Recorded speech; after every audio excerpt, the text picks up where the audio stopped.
ಎಲ್ರಿಗೂ ನಮಸ್ಕಾರ. ನಾನು ಕೌಶಲ್ಯ from world education centre Bangalore. ನಾನು ಇವತ್ತು ಇದ್ದೀನಿ ಇವಾನೋವೋ ಸ್ಟೇಟ್ ಯೂನಿವರ್ಸಿಟಿ, ರಷ್ಯಾ ಮ್ಯೂಸಿಯಂ.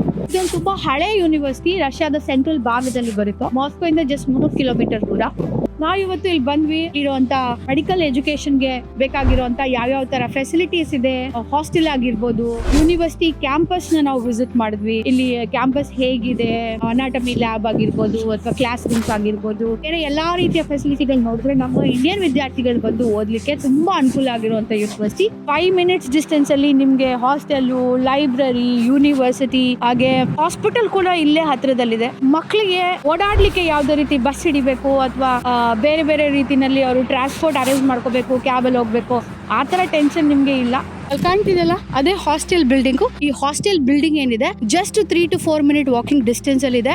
ನಮ್ಮ ಚಾನೆಲ್ ಅಲ್ಲಿ ಇರುವಂತ ಇವಾನೋ ಸ್ಟೇಟ್ ಹಾಸ್ಟೆಲ್ ಟೂರ್ ಸಿಗುತ್ತೆ, ಸಿಟಿ ಟೂರ್ ಸಿಗುತ್ತೆ, ಹಾಗೇನೆ ಯೂನಿವರ್ಸಿಟಿ ಟೂರ್ ವಿಡಿಯೋಗಳೆಲ್ಲ ಸಿಗುತ್ತೆ. ವರ್ಲ್ಡ್ ಎಜುಕೇಶನ್ ಸೆಂಟರ್ ಅಂತ ಸರ್ಚ್ ಮಾಡಿದ್ರೆ ನಮ್ಮ ಯೂಟ್ಯೂಬ್ ಚಾನೆಲ್ ಸಿಗುತ್ತೆ. ಎಲ್ಲ ವಿಡಿಯೋಸ್ ಕೂಡ ನೀವು ಚೆಕ್ ಮಾಡಿ. ನೀವು ಕೂಡ ಮುಂದೆ 2035 ನಲ್ಲಿ ಆಗಿರ್ಬೋದು, ಫ್ಯೂಚರ್ ಅಲ್ಲಿ ಚೆನ್ನಾಗಿ ಬರಬೇಕು, MBBS ಮಾಡಬೇಕು ಅಂತ ಏನಾದ್ರು ಅನ್ಕೋತಾ ಇದ್ರೆ ಖಂಡಿತ ಈ ಇವಾನೋ ಅನ್ನೋ ಒಂದು ಸಿಟಿನ ನೀವು ಆಯ್ಕೆ ಮಾಡ್ಕೋಬಹುದು.